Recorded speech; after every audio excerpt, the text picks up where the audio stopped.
Men of Reddit, what's the most hurtful thing a girl has ever said to you? I'm not a good looking man. So imagine my surprise when a beautiful girl approaches me in a crowded bar. This had never happened before. She beckoned me close and said, "Hey, do you mind if I kiss you?" It's a dare. Then looked over at her table of friends in the distance, who were in absolute hysterics. Sure, I mumbled, not out of nerves for once but out of sadness. After I realized that I was just the butt of another joke. I didn't want to kiss her at all, but I'm socially awkward at the best of times, and saying no would have prolonged the situation even longer. No, I didn't enjoy it. As her lips met mine, I could feel tears welling up in my eyes. Her friends were cheering across the crowded bar and my own mates were starting to crack up. I wanted to disappear. Other people say much nastier things to me in public all the time, but this was the most hurtful. It was something about how quickly her words lifted me to cloud 9 and then dropped me back to reality. Edit. Wow, this seems to have struck a chord. Thanks for all the encouragement and for the gold. I should give this incident a bit more context so you know there wasn't a completely unhappy ending. This incident happened about 5 years ago when I was in my mid to late 20s, at a time when I was putting myself out there for the first time since high school. So yeah, it was a setback at the time to realize that some people still act like that, but while unpleasant it certainly wasn't a life-defining moment, and I kept putting myself out there. I'm still socially awkward at times, and I'm still not an attractive man, but I regularly challenge myself in different facets of my life and lots of fantastic opportunities have come out of it. My confidence grows every year and maybe one day that will translate into a romantic relationship. And if it doesn't, then that's not the end of the world. Oh, don't post much, but I might have a good one for this. Dated a girl around a year and had just brought her home to meet my family during winter break. Since my family lives in Hawaii, I stayed behind an extra 2 weeks to spend time at home before the next semester started.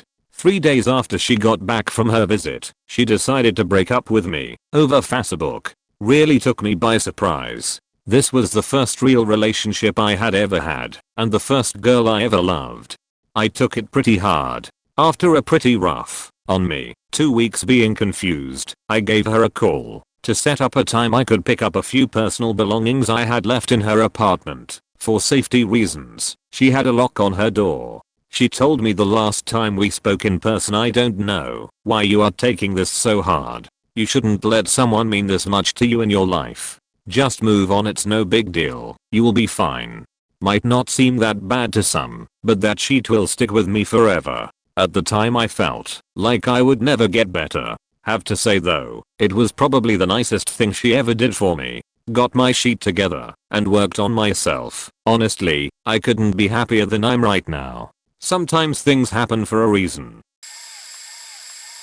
This will probably get buried, but I felt I had to share. I had a girlfriend that I lived with for a year before I moved off to college, but we stayed together. We got into a big fight really quickly after that, and she was legitimately trying to make me break up with her. She said every mean thing she could think of, short of one untouchable subject, to get me to say I was done. When we were together, she had been pregnant, but had a miscarriage. During our fight, she said, "I'm glad I had that miscarriage. You would have been a terrible father." As someone who had lost a parent at a young age, I have always known that I would do my best to give my kids the world when that time comes, and I was not against the idea of us having kids together. I loved her. When she said that, it cut deep. TLDRX, who had a miscarriage, told me that she was glad that it happened because I would have been a terrible father. A bit of a backstory, but the case has a bit of poetic justice as well. This was in college, and because I tend to have a large vocabulary, the girl that ended up becoming my fiance thought I was from some rich family out in suburbia, as opposed to a scholarship student. Anyways, long story short, she begins to prepare moving into my rent-controlled apartment and disillusionment begins setting in immediately. She sees she's not going to be getting her white picket fence fantasy right off the bat and all effort into the relationship plummets. She's basically chilling at the apartment online when not in class. I come home from work one day to find she has been playing the town bike in our bed. I tell the dude to get out of my place before I decide to blow his head off and tell the cops he was rapping my fiance and begin having it out verbally with the soon-to-be ex. And that's when she dropped the bomb. Well, if you were a real man, you'd be much taller. Faking schoolboy. Now, my height has never been a sensitive topic to me. I've always found ways to make it work to my advantage. But hearing that come from a woman who had basically been a leech on my resources and time, so she could have fun riding a cork carousel on my dime, was infuriating. But I managed to keep myself under control. Well, to be honest, I'm not a fan of women who slutched it up all over town. But at least the slutchters control over who she bangs. The good thing about slutchts, though, you don't ever marry one. She teared up, called me an asshole, and said I had only myself to blame. Ha. I shook my head and went, true, I'm an asshole. But all of this today, that's on you. And this asshole is through with your lying twat. Get your sheet and get out. Bonus round, she showed up on my doorstep 6 months later with a baby in tow trying to get a place to stay. She got kicked out of her place she had been staying at because she got caught cheating again. When I told her to GTFO, she looked down at the baby and tried to convince me it could be mine. My response, woman, do you expect me to believe a white woman and an Irishman would form a mulatto baby? Get off my doorstep before I call the cops. Haven't heard from her since. Story time. Had a blind date for coffee. I was driving through traffic and realized I was going to be 10 to 15 minutes late. So, about 15 minutes before the scheduled time, I sent a text apologizing and saying I was going to be 10 to 15 minutes late. She texted me back saying that our mutual friend, the one who was setting us up, finally sent her a picture of me and that I didn't need to bother coming. I asked why, as I had already driven the majority of the way. Her response, you're not good looking enough to wait for. Call ended there and then. I got coffee anyway and a hot dog. It was a really good hot dog, and I regret nothing of that day. 2. In high school, I had a huge crush on a classmate of mine. I spent hours making some crafted animals for her. She wanted to be a vet as a Valentine's Day gift. On the day, I gave her the animals and some chocolates and asked her if she would be my Valentine. She looked me straight in the eyes with nothing but utter terror. She left the gifts on the ground, stood, backed up a few feet, then walked away without saying a single word to me. We had many classes together for the next year and a half of school.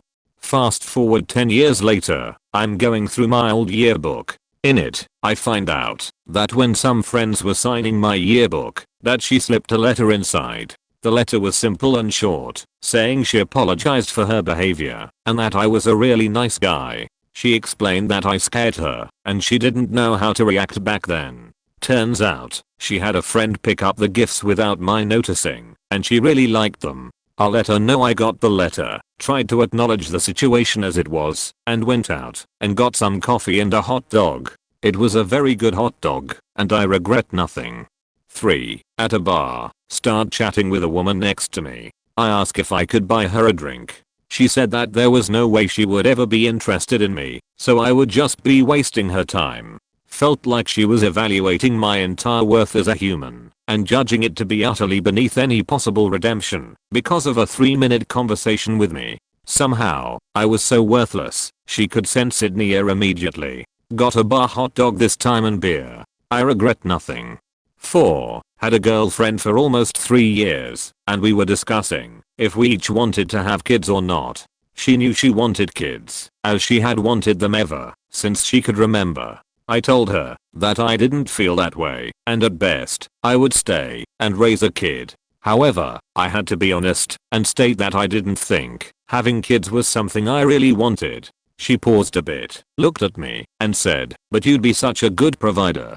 I know it isn't a mean thing to say, but I was expressing what I wanted, and she turned it into something that she wanted. She wanted a provider for her kids and some guy who could fit that bill for her. So, we broke up after that, and she took all my Dungeons and Dragons stuff when I was away at work, and moved 7 states away. No hot dogs were had. She took those too. So many regrets.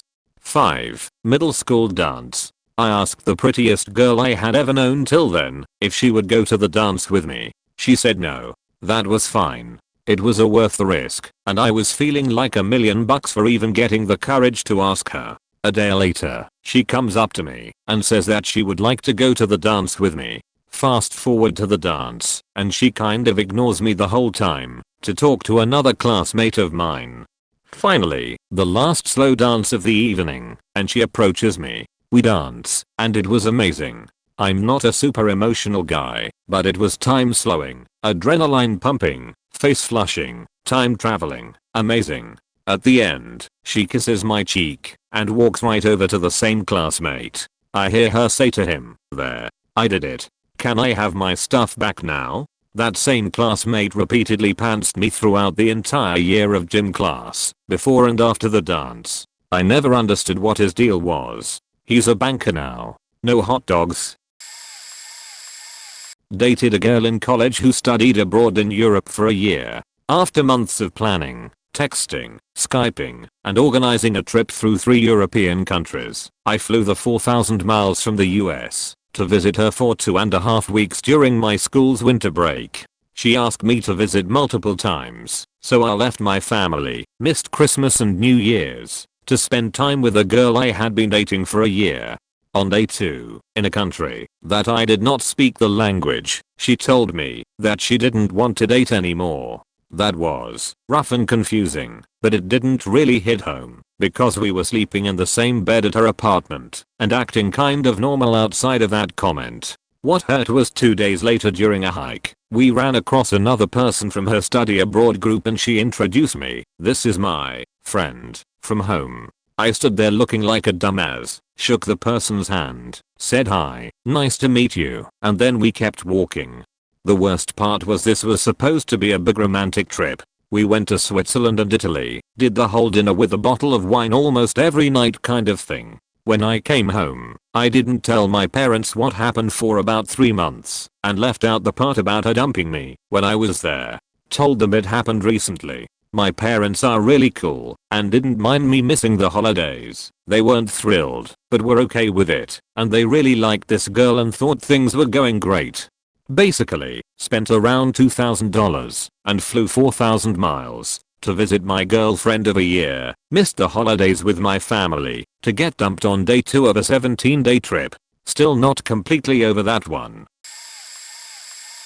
Senior year of high school, my best friend's boyfriend broke up with her just before prom, and she was crying to me about having nobody to go with. It was like the moment I had been waiting for since the day we'd met. I asked her if she would go with me. Her response was, "That's sweet, but I want to go to prom with someone I can have a relationship with." That was rather soul crushing. Justice came later. She realized over the weekend that my offer was more than a pity invite, and that I had meant more. She came back to school ready to accept, only to find that after she'd rejected me, I asked another girl who said yes.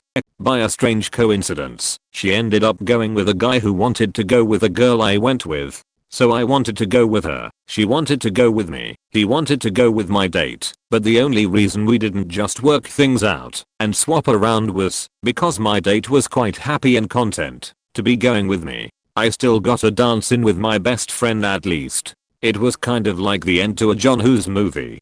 Runner up, playing flashlight tag with a bunch of neighborhood kids one summer evening. This girl, a cousin of our neighbors that I'd only met that night, hid with me behind a tree where she declared, "You know, you're the most buck-toothed person I've ever met." The strange thing is I'm not the least bit buck-toothed, but that horrible comment left me self-conscious of my smile for years. I go to the cinema alone quite often as I have nobody to go with, and it's also nicer to actually watch the film instead of having someone talk in your ear the whole time. I was in there early before the trailers had finished, and a young couple walked in and sat 2 rows behind me, to the left, eating their popcorn and talking about the latest gossip at school.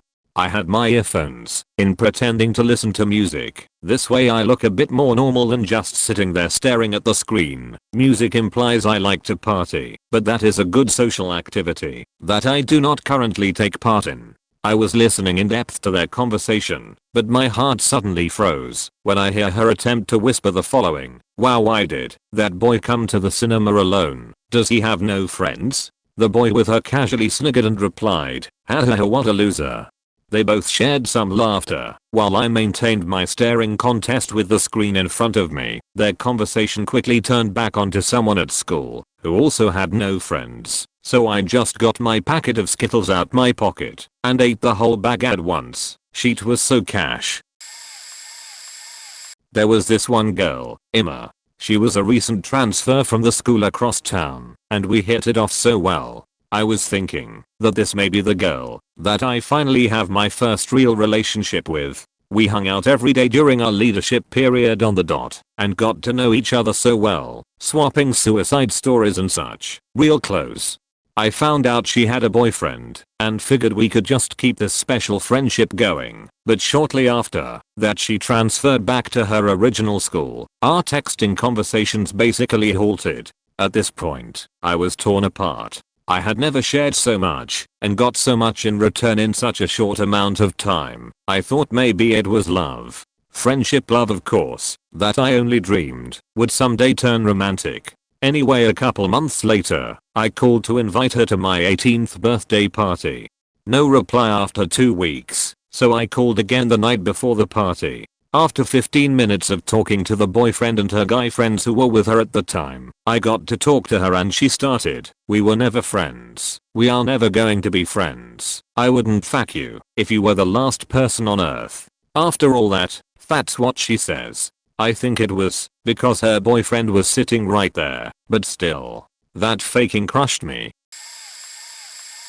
I was with a girl for 4 years. On that final Christmas day I asked her to marry me in front of her family. After a short pause she said softly that she wanted to talk to me. After an awkward 5 minutes in front of the family we both went upstairs, and she proceeded to explain to me that she had been sleeping with another guy, workmate, which I knew she was friends with and spoke a lot, but not being a controlling boyfriend I'll let her go out and have fun, party, watch films, etc. About a week of trying to work things out she refused to stop seeing the guy and eventually we came to blows. I was walking the dogs when I saw him driving towards me with my then girlfriend in the passenger seat. I stood in the road wondering what the fuck had happened. He decided to run his car into me, and with me holding on to the wiper blades he drove like a madman and eventually stopped. I shouted at him saying, "You have a kid in the car, I'm not going to start on you, just have a question." He proceeded to get out of the car and try to attack me. At that point I hit him once in the face, laying him out on the ground. My girlfriend got out of the car and was crying saying sorry, at which point both dogs ran towards me, and as I walked off I just said to her, "If you want to be with a bloke that is going to put your life and his kids in danger, don't come running back to me." A month later I found out she was with him and he was sleeping with a 14-year-old girl I knew, so I decided to send her the pictures and videos the girl had of him out of spite. 5 years later she has a kid with him, and as far as I know he is nowhere to be seen. Been in a stable 5-year relationship now with 2 kids and an engagement ring in the cupboard, but I'm too scared to ask my new girlfriend to marry me just because of being scarred in the past. I was left standing alone in the cold of a Thanksgiving night at a bus stop waiting for her. A few days later I received this as an email. It broke me as a functional person. It has been 2 years since I touched a girl, and before this one it was 8 years. I've given up the belief that I'll ever be able to draw any semblance of happiness from being with another person. I made a Meet Me account not long after we got back together as a form of communication with other males my age in a flirtatious manner. There were creeps and a few gentlemen, but after a while, talking wasn't enough. I wanted more. I wanted sex. That sounds incredibly superficial typing that and then reading it, but I guess it's true. My goal was to have you as my boyfriend for emotional support, mental support, advice, and everything else, while having a guy just for the physical aspect of a relationship. I met a guy on Meet Me. Name. He was sweet and funny, and he was DTF. No, he wasn't especially cute, or stand out attractive or anything, just average. He would come over to place and pick me up, and we'd either go back to his place or the park or the store for a few hours. He helped me move here when I couldn't lift the boxes because of my caste. The whole time I was with him, I compared you to, even though it wasn't fair to either of you. You were obviously the better choice, the best fit, the healthier relationship, the best one for me. But I was naive. I reasoned that you were too far for me, and name satisfied the physical aspect of my being. He also taught me some things about my sexuality. For example, I absolutely love being on bottom. He found out that the only way to make me come is through direct clitoral stimulation. I cannot give head, I always chicken out, etc. Also, the way I could love a girl besides myself is platonically. So I guess I'm straight. Then the feels came. One day, I accidentally professed my love to him. The next day, he picked me up from school and had flowers and took me out to dinner, and his parents were gone that weekend, so we went to their house and had a great night. And I thought I was in love. I was in lust, but I couldn't tell him. I guess a few weeks later I realized I was in love. Almost as soon, the fighting started. I told him I wanted to go up to state Thanksgiving week. I had already bought the ticket. He asked who I would stay with. I told him you were an ex-boyfriend. He became so close to the thought of me going I realized he was in love. My initial idea was to go up and break up with you in person. I felt that I owed you that much. My worker convinced me not to go up. He knew about you. I told him everything about you. He was immensely surprised when I told him about name. Worker is like my dad, I guess. It's really early and my brain isn't making all the right connections, so this may come out very jumpy and poor in quality. I'm sorry. So I didn't come. I feel terrible that you waited out in that cold November air in the night alone. I actually debated for a long time just going up, forgetting about name and worker and just rekindling with you. But I couldn't. You were so nice and sweet, and you don't deserve any of this. If I do send you this tonight, I'm sorry. I can already feel myself slipping into that bleary half-awake state. I started slightly abusing over-the-counter medication such as painkillers and cold medicine when I was sick. I've skipped so much school. I don't even remember the last time I was in class at least 2 months ago. I hate myself. I started cutting again. I'm so sorry. I'm a mess. He's nice and all, but he's just another mean, greedy and a child and insecure piece of crap. Relationships need two people, right? One or both, stable, and one or none, unstable. If both are unstable, it won't work. At least one needs to be rock for the other. You were my work and what I did was stupid and childish. If you had problems, you let them take the back seat. Thank you for that. Thank you for letting me be your center. I would beg and plead to get you back, but I fear it would be in vain. Besides, I'll just do it again if you weren't here near me. The truth. I already sense that I'm at that extremely needy with him. Seeing him every other day isn't good enough. I miss you and love you. But you don't deserve me. You deserve someone loyal. You were always loyal and caring beyond faking belief, and nice and sweet and loving and humble and kind and funny and American Englisher and humor and good and dark, but wanting to be light and good and not bad and nice and stuff. How did you always have so much patience? I didn't like how you always wanted me to do sexual things. It makes me feel weird. I wish I could use present tense. I already took my sleeping pill and my thoughts are a bit scattered. I really love you. You were the best thing that happened to me since ever. I hate myself, and I recently have had thoughts about killing myself. I thinking done, but I don't have one. I miss you so damn much. Why were you always so good? You made me feel like shit for being even a smidgen not as good. You're dark and twisted but perfect. I would love to crawl in your mind and explore you. Is that creepy? No reason. There's a lot of red and green on my screen. Christmas. I hate Christmas. I gotta go. Till. You are best. My first ex, 4 years, had a few good ones after we broke up, and I was trying to get her back. I will never take you back. We will never be married, and I will never have your children. Kinda dramatic, but a lot built up to that, and we had seriously talked about marriage and children before. I still love you, just not the way I did, and not the way you want me to, and that is never going to change. I was cheating on you. In the 3 weeks that I have been with the guy she left me for, but somehow not the guy she cheated with, I feel closer to him than I ever did to you. Again, we were together for 4 years. She called me drunk one night after we broke up, and she was with her new man, and asked me to come over and have sex. I asked if she was trying to get back together or leaving her new man, but she said no.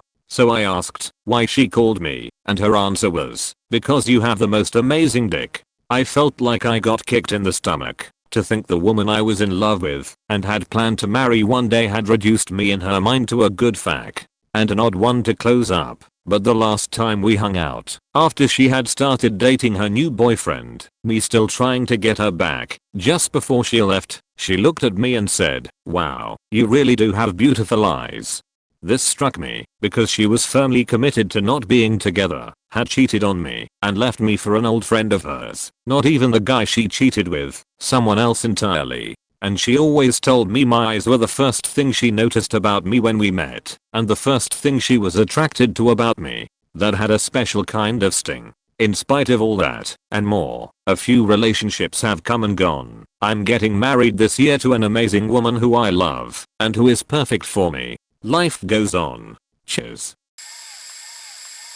This girl I was dating was moving to a different city. It was like 30 minutes away, but she said she was really stressed about everything and told me she wanted to end it. I understood her, but was a bit upset about it because she meant a lot to me. She was the first girl, and to be honest, only girl, I truly loved. About a week later, she messages me and asks me if I was okay with her dating one of my friends at the time. I was understandably upset, because about a week earlier she was yelling me how in love she was with me, and also that she broke up with me because of distance, but my friend lived in the same town I did.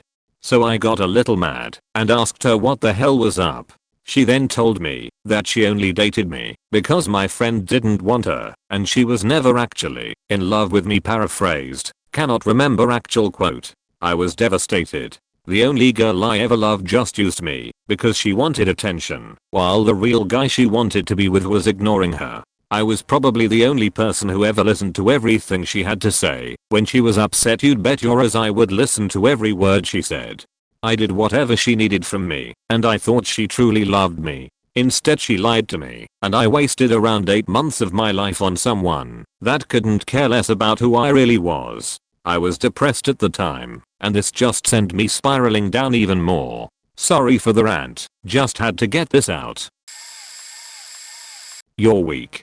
You aren't a man. You're a pathetic immature boy who can't do anything with his life. I need a man, not a boy. I don't love you anymore, and I haven't for the past few months. My ex that I had been with for 3 years, everyone. I moved down to Florida to be with her, took classes at her college, got a job that didn't pay much, and helped her, loved her, and I had forgiven her so many times for she'd tie unfaithful mistakes on multiple occasions. Not only that, but she verbally and physically abused me, and she had a guy who was just a friend that I said I was uncomfortable with and didn't trust. She even admitted to liking him when she was an HS with him, as they were best friends. She said for me not to worry, and ended up cheating on me with him on multiple occasions. Even my cousin, who was her best friend, sided with her and not me, her own blood. Also the part where she said I was weak was because depression and anxiety had been taking its toll on me a lot without me knowing it existed. Also I had ulcerative colitis, and I was sheeting so much blood that I almost needed a transfusion. I was so low in energy and so hopeless, I couldn't do anything but sleep all day and cry. I needed help and nobody gave it to me. She caused a chaos in my life so terrible that I could never forgive her, even though I feel as if I would if she started taking to me again. Endless months of psychosis, destroying my relationships with friends and family, alcoholism, and 2 suicide attempts. After being diagnosed with all kinds of shit, I was prescribed around 15 pills a day that have only made things worse. I have finally found some peace by smoking cannabis every day, but it's so taboo that everyone hates me for it. Sorry for the wall of text, folks. I might not be ready for 6 months, a year, 2 years, and even then we might not end up together. Later that week, the angry, low self-esteem, and self-destructive me walked up to a hot, stuck-up looking, beachy girl hoping to ruin her day before class. Turns out she wasn't stuck up, and now we are married. The ex found out a few weeks later I met someone, fought her, fat, as off to get me back. When I realized how horrible she was, a month after my wife and I met my mom died unexpectedly, and the ex showed up to the funeral with a card saying how sorry she was for my loss, and filled the rest of the sympathy card with an argument that we should be together.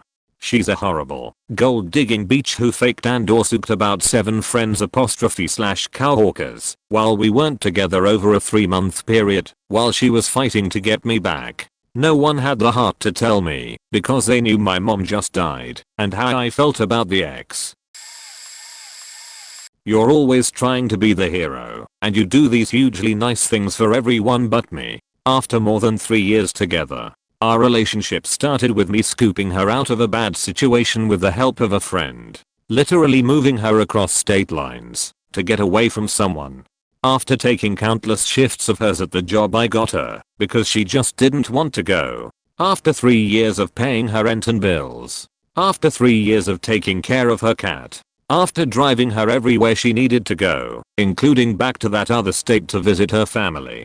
After getting us a completely new bedroom set, doing every scrap of laundry, and installing a shelf for her ridiculous amount of knickknacks, just so that she might feel comfortable sleeping in the room we shared, instead of some other guy's place. It's amazing, the things to which you can become accustomed. I learned to pretend I was okay with all of this, and she learned to feel entitled to all of it.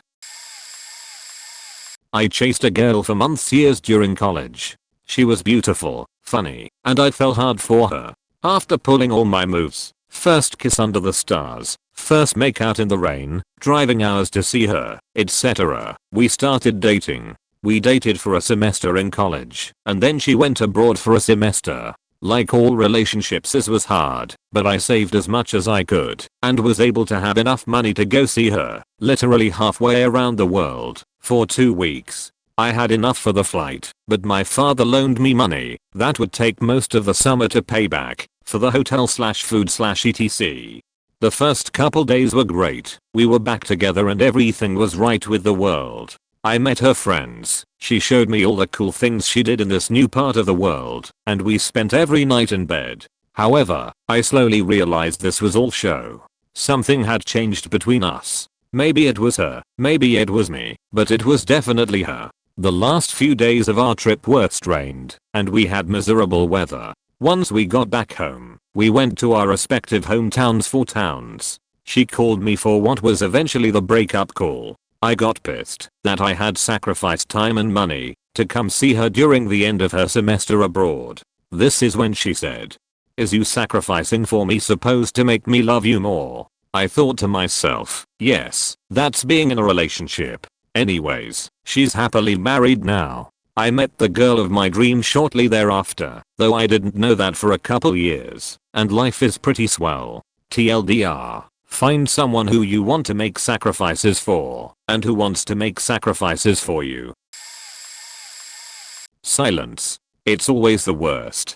I had a girlfriend once that, at the time, I deeply cared about. We started long distance, but eventually she moved out to be with me, which I took as a fantastic sign. We'd had an extremely rough patch of on again for nearly 2 years, but I thought this meant things were finally changing for the better. Ironically, as soon as she was out here, that's when everything switched off.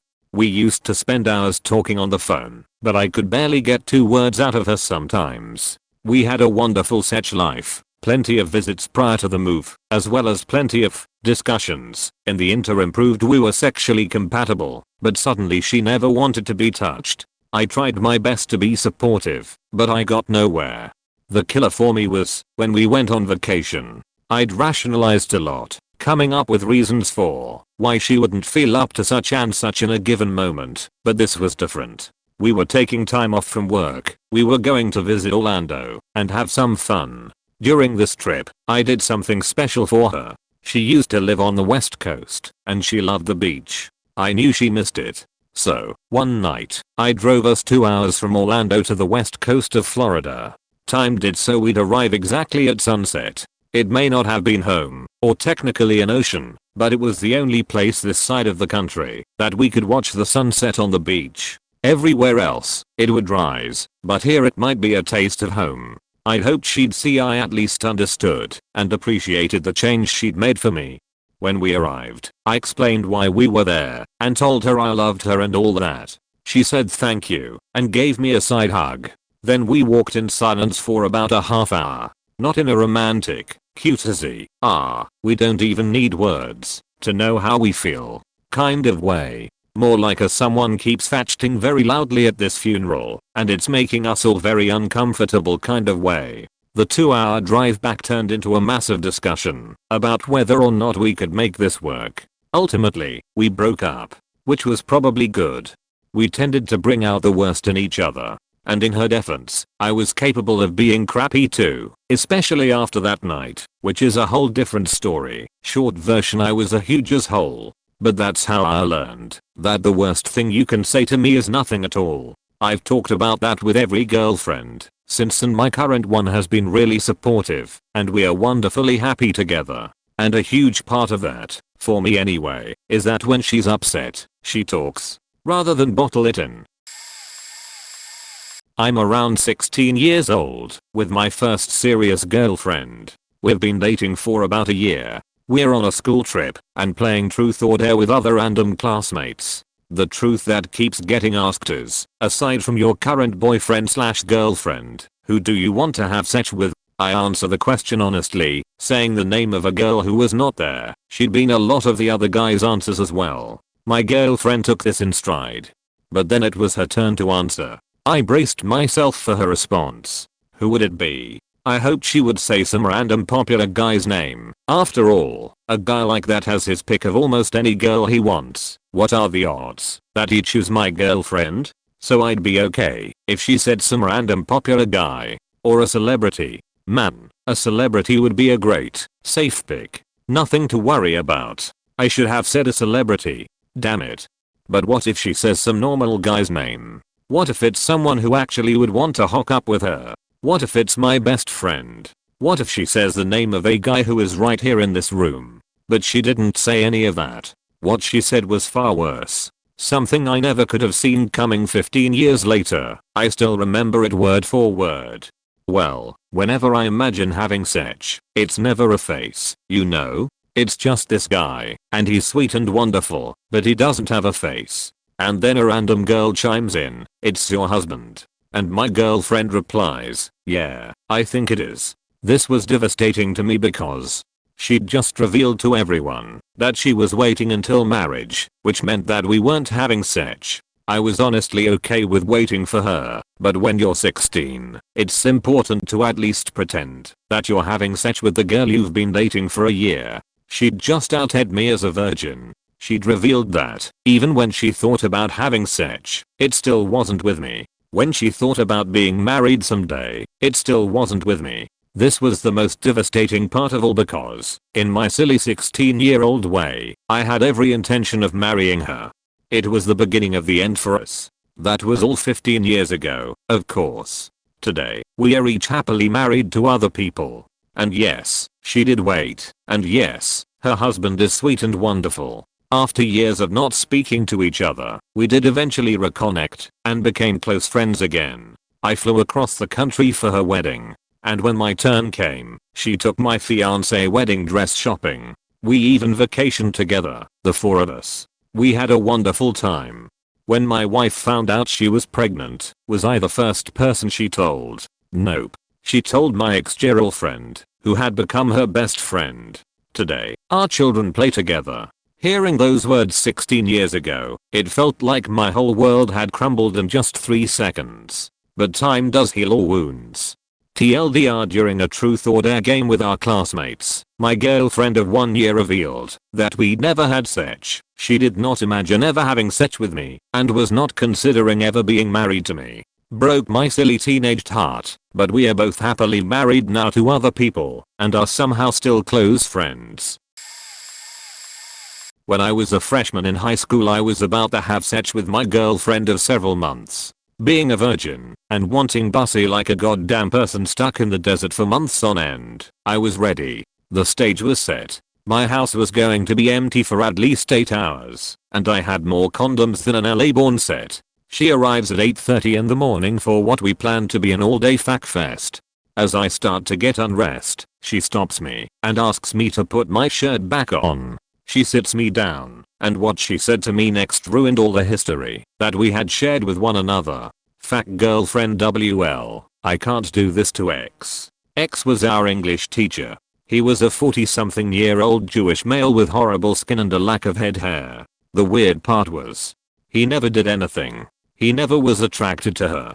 She had this weird fantasy and wanted to date him and to have a relationship with him, which would never work out. I was upset and angry, so you can imagine how vengeful my dick was later that day. I have so many. So many. So, here's a few. Sorry for the length, but hey, whatever. It was senior ditch day and we were at a park pre-gaming or something, waiting for others to come, so we could all go bowling down the street. There were some kids hanging around, playing tag, or whatever. We joined in to play tag.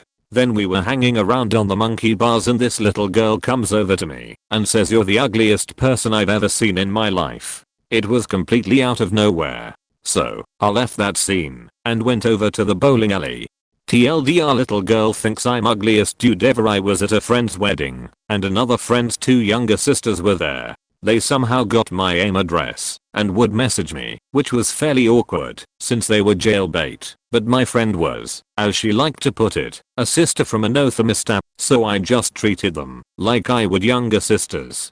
I was talking to both of them and then was walking away somewhere else, but decided to go back for some reason, maybe to grab another friend, to have a smoke or something, and they were standing there talking to each other. I walk around the corner and I hear one of them say he's really cool, but goddamn, he is so fucking ugly. Then they both looked up and they had this look of surprise on their faces, so I knew that they were talking about me. I didn't really talk to them much after that. TLDR, friend's sisters think I'm cool but ugliest dude ever. I was in Puerto Pinasco, Mexico with a couple of friends who were getting married and wanted to scope out locations, get a cake ordered, blah blah blah. So, I got us a hotel room and we went out at night to have some drinks and party, or whatever. We were at an infamous place on the beach that I had been to a billion times previously, but never at night. They have music and dancing, but there's not a whole lot of folks there because it wasn't prime time vacation season. Plus, the whole Mexico is super violent and no one should go there thing was starting to take off. We all get drunk, and at some point I go find a bathroom. When I come back, they're gone. I figure they maybe went off to the beach or something, so I just sat there waiting for a bit. After another beer, I realize I've been waiting there alone for maybe 15 minutes. I go out to the parking area and their car is gone. Oh, this is great. I figure they went back to the hotel room real fast to get something, or have a smoke, or whatever. Fine, thanks for telling me. I go back to the club area and there are less and less people. I'm sitting there, finishing off another beer, wondering what the fuck I'm supposed to do now, and a girl comes over to me. She was extremely friendly, and I was thinking, wow, I never get hit on, this is awesome. She asks me questions about where I'm from, my name, etc. After a bit of back and forth she asks me if I'm alone. I explain that it appears my friends have totally ditched me, and that I don't really know what to do at this point, so I'm just trying to make the best of it, and have a couple beers. She lights up and says, "Oh, I'll give you a ride back to your hotel." I was thinking, wow, this is great, now I don't have to somehow find a cab. She then appends her statement, "If you admit that what you've done is wrong." I was like, what? What did I do? She says something like, "I know you're on drugs, and if you just admit it, then we'll give you a ride back to your hotel." As a God-fearing Christian, it's something that I need to do. I was thinking, huh, does she mean weed? I mean, yeah, I smoked a little, but that's not really serious. She then proceeds to imply that I've been smoking crack or something. I was like, what the fuck are you talking about? I've done nothing like that. She insists that I have. This goes on for a while until finally I just get up and I'm like, you know what, fuck you and fuck all of you, pointing to her friends. I haven't done any drugs or whatever bullshit you're on about. You people are faking stupid. The 2 or 3 guys in her crew looked pissed, but I was way more pissed at that point. She was like, I'm only trying to help, it's what Christians do. I was like, get the fuck away from me, you faking crack hoe beach, and shove your Christian charity bullshit up your ass. With that, I walked out of the club area and onto the street. No cabs anywhere. No cars really anywhere, since it was like 3 AM at that point. It was very dark, since they don't really have street lights, but thankfully there was a full moon to at least see something. It was about 1.5 miles back to the hotel. So, I started walking down the dirt roads. As I was walking, I noticed a huge mass of guys in the street. I got closer, and realized a bunch of them were fighting. There was no sidewalk or anything. No way around.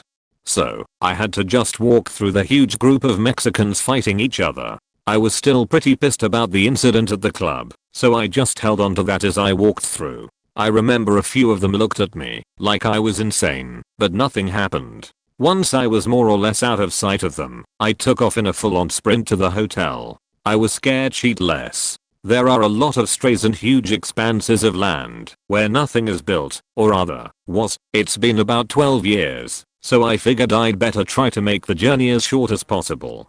Every time a car came I'd stop for a second and hope that they didn't fuck with me, but then I'd take off again when they were out of sight. I finally made it to the hotel and just collapsed into a bed. At like 4 AM my stupid friends burst in the door, scaring the shit out of me again. Needless to say, fuck everyone involved in this faking story. TLDR ditched in Mexico at 3 AM, called a crackhead by some stupid beach. My very first girlfriend and the love of my life had just returned from Marine basic training, a dream of hers. My sister passes away in a car accident, and I drive to girlfriend's house unannounced. When I pull up she was walking into her house in what we like to call her fuck me dress. Her mom tells me to wait, because she is changing, which was odd and not normal. I wait. She comes down, and I learn of her getting back from a date, and she is going out again that night. I told her what had happened to my sister, and was in shock from every single direction. She says, for me to get upset would mean that I would have to care. Things were strange when she returned, but we had really truly been in love, and had written tons when she was away, and it all kind of hit me that I lost so much that day. I'm still affected by it to this day. Months later she calls me at my friend's house, and I brag about a girlfriend that I had just dated once that never went anywhere in a feeble attempt to blow her off. That single phrase has haunted me and affected my life for the negative. It was just as bad as leaving for 10 months on a deployment and coming back to my then wife's restraining order and seeing her in court 6 months pregnant. Bad luck? This school year I was in one of my classes. It's a small class and only has around 12 students in it, including me. Sometimes, I come into the class during lunch, because the lunchroom sucks and I have no friends during that period. Other students come too, and that day there were 8 people in the class. One girl was talking to 3 other girls, and she was telling a story about how someone accidentally sat on their glasses and broke them. I wear glasses, and I was generally curious how someone could do that. The class was quiet except for her story, so I figured it would be socially acceptable to ask how he did it. Immediately, and I mean, right after I finished the question, the girl replied with, "Why are you so annoying all of the time?" The worst part was, she wasn't even being a dick about it, she was actually asking. I was shocked, but before I could even say what, the rest of the room responded with, "Yeah. I've never dated anyone before, mainly because I'm fat, but I know that I'll remember this for a long time. You see, I've had only one friend since 8th grade, and recently one of his friends committed suicide." We were talking, and, long story short, I misheard something he said, and accidentally ignored him. He then got annoyed, and said that he's done, and can't put up with me any longer, and he hung up. We were in a Skype call. I knew that something was up, and that he was probably just depressed, and taking his frustration out on me, which was understandable for someone going through his situation. It took me a week to get him to talk to me, and explained how I annoyed him. Now we are still friends, and it was all a big misunderstanding. But his words have haunted me since. I now realize that the only reason he's still friends with me is because he's too much of a nice guy to extinguish my only relationship with anyone. I'm not sure if he actually finds me annoying, but I'm 90% sure of it. This happened right around the time the class agreed that I was annoying, so it basically confirmed my fears. TLDR, I was asked why I was so annoying. Entire room yeah read in affirmation. This was right around the time I found out my only friend is secretly annoyed by me. That was a sheet 2 weeks. You look stupid when you dance. Context: I was rebounding with this girl after ending a very young marriage that I called off because I didn't want to drag my wife through my finding myself period, since I didn't know who I was yet. I was a very shy, nerdy and socially awkward person, but I was making friends and starting to have fun again, and my group of friends would go out dancing a couple times a week. I used to go with them and just be a wallflower, but I was becoming self-confident enough to finally get up and dance, and I liked it. So, one day I decide to bring this girl out with us. She's acting like she's too good for this place, and like she has better things to be doing. I hear a song I like and decide to go dance with my friends. I'm having a great time, and she comes out to floor and starts to join us. After a minute, she leans in and says, "Why do you dance like that? You look stupid when you dance."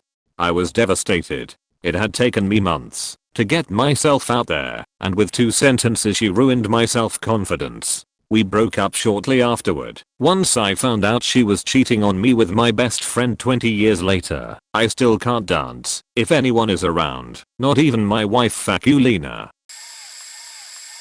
Sometimes, the most hurtful thing a person can say is nothing. My most recent relationship had its bumps, for sure. We fought sometimes, the stress of money, her kids, everything. After the kids went to their dad's house after fear of eviction, I thought things were getting better. The night before, we were laughing, making jokes, just like normal. I loved her like no other. Then I call her from work asking if she wanted some beer tonight. After calling maybe 5 times, I realize something's up.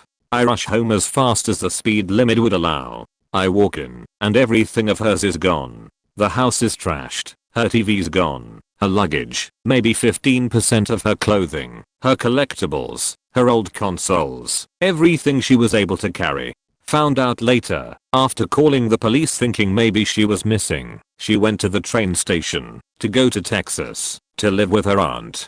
I moved to another state for her at the beginning of the year. I left everything behind, took what I needed, and moved for her. I spent the entirety of 2014 doing what I could to make things better for her, and now it's all wasted. This relationship faked me up in so many different ways I don't even know how I could have a decent relationship in the future. The emotional beating I've taken is too much that I don't envy any woman that dares to get to know me better. Only thing that sticks to me comes from one of the really slutty girls from high school. This isn't rumor sluttiness. I mean show up to a party and fuck 7 guys at the party kind of slut. It really shouldn't have mattered what she thought, but it still gets to me. My friend calls me to set up a party, tells me to come to the girl's house for a bonfire the night before. We had a party at another friend's and shortly after I left she had sex with all the guys there as him on the phone. I hear her say in the background, "Who are you talking to?" And he says, "Oh, it's just B," and I hear her say, "WW, I'm not faking him," and my friend just tells her, "Jesus Christ, just because he's coming to the party doesn't mean you have to fuck him, you hoe." Luckily I have good friends and we ditched the beach and had the party at my place. They all got to have sex with her the night before anyway. That one gets to me so hard just because the sluttiest, least picky girl in our whole school, who was planning on getting gang banged by a whole party worth of dudes, thought I was too disgusting to have sex with me. What chance do I have with anyone that matters? People can say personality is what matters, and that good people see through it, but it's all just nonsense to make people feel better about themselves. This one was just the honest truth about my life. My time to shine. You're a 0 on 10. What even made you think you could approach me? You're such a sensitive bussy. After I got angry that this girl would cheat on me all the time and be a bitch and just say horrible comments to me, followed by the fake smile and saying, "Just kidding. OMG, you're so skinny. No woman will ever want you. You're not even a man if you can't afford your own place. A black guy that can't play basketball? You're not black or a man, or were you little bitch? Are you upset that we are being mean? Maybe if you grow some balls it would help. If you killed yourself, no one would care. Fuck, I'd do it myself and probably get rewarded. You grew up poor and skinny. No one likes you or ever will. A skinny sheet like you doesn't deserve to be treated nicely. Yes, these are all true and this is just off the top of my head. I have way more. Most are from high school, others are just from girls that would hang out with my friends when I was around. Honestly, women are the cruelest and most heartless as whole s, but damned be on to you if you call them fat. I'm guessing no one will see this based on the age of the other posts, but I was once told I was not smart enough to date. I was on a blind date with this girl, not attractive but not unattractive either. We had been drinking at a bar a few hours talking and having what either was a really good time. At one point in the night she leans in and kisses me, only to reinforce how well the date is going. At the end of the night we are walking out of the bar and she says, "Listen, you are really cute and you have a great personality, but you are simply too stupid to date. I mean, I would never be able to introduce you to my friends." She made this assumption based on the fact that I like to hike, camp, and play the occasional video game. She actually pointed those 3 activities out as being the main cause for her concern. I knew I wanted to do with her after she said that, but it still hurt a little. The most hurtful thing a woman has ever said to me is absolutely nothing. The complete lack of communication destroyed our relationship. She led me to believe the failure was my fault. I was horribly depressed and confided in her. My weakness was apparently unacceptable to her internally. After the breakup she let me take responsibility for pushing her away and not working hard enough towards a successful relationship. She continuously led me to believe we would get back together after we work on our relationship. I come to find out she was cheating on me the final 3 months of our relationship and was actively seeing the guy while we were together. What a miserable faking beach. Keep your chin up though, guys. I found this out a week ago. It immediately sparked something in myself. I'm no longer seeking approval from her. I'm better than her. I had thoughts of cheating at times as well. I believe everyone does. It's exciting. New. I turned those down because I was dedicated to what I thought was worthwhile. I do know why I typed this out, as it barely goes along with the topic. Just needing to vent, I guess. I'm a girl, but I saw my guy friend get his self-esteem completely wrecked. It was back in 6th grade, Spanish class, which was the last period for us. We were sitting in class, waiting for our bus to come around. It was one of the last buses to arrive, and we were trading Pokemon cards. There was one annoying girl covered in makeup and huge earrings sitting across the room from us. He said the day before that he was trying to get a Haunter card since it was his favorite Pokemon. I worked something out with my other friends and actually got him the card. I pulled it out of my card binder and was handing it to him. The look on his face was pure awe, eyes wide, a huge smile, and a vague look of disbelief. Here's where it gets bad. The girl walks over and takes it from his hands, then proceeds to rip it in half and say, "Grow up, loser." She then hands the 2 halves back to him and says, "Ooh, would you like me to get tape for that?" mockingly. I honestly wanted to stand up and punch her in the face. He looked like he was about to break down and cry, not from sadness, but from rage, holding onto the card tightly. That was the only Haunter card I knew of, and she had just torn it in half. To this day, I haven't been able to find him another. Best friend of mine, who I'd known for 5 years at this point, was going through a tough time with her mum. Her mum was dating some Turkish guy who was abusing both of them and stealing money from them. He was threatening her mum, so she couldn't leave him. This led to her hitting depression pretty hard and making several attempts on her own life, which I managed to successfully talk her out of. She lost most of her friends as a result of her moods and other things and started to cling to me. I didn't mind, as I'd rather she spoke to me than no one at all. We spoke every day for hours, and she was really possessive, not wanting me to spend time with other girls or other people, and got annoyed if I talked about other girls. This continued for 15 months. Around 16 months in, the police intervened, and the Turkish guy got deported. Things were starting to return to normal. One day I wake up and have a text on my phone. "Hi, you've done your job. We're done. Goodbye." That was in April 2013, nearly 2 years on, and I've never heard another word from her. No explanation, nothing. People suck indeed. TLDR. dealt with my best friend of 5 years suicidal messages, self-harm, and the mental issues which stemmed from months of abuse, for around 16 months, and at the end of it got tossed away like garbage. Not really the most hurtful, but this one sticks out in my mind.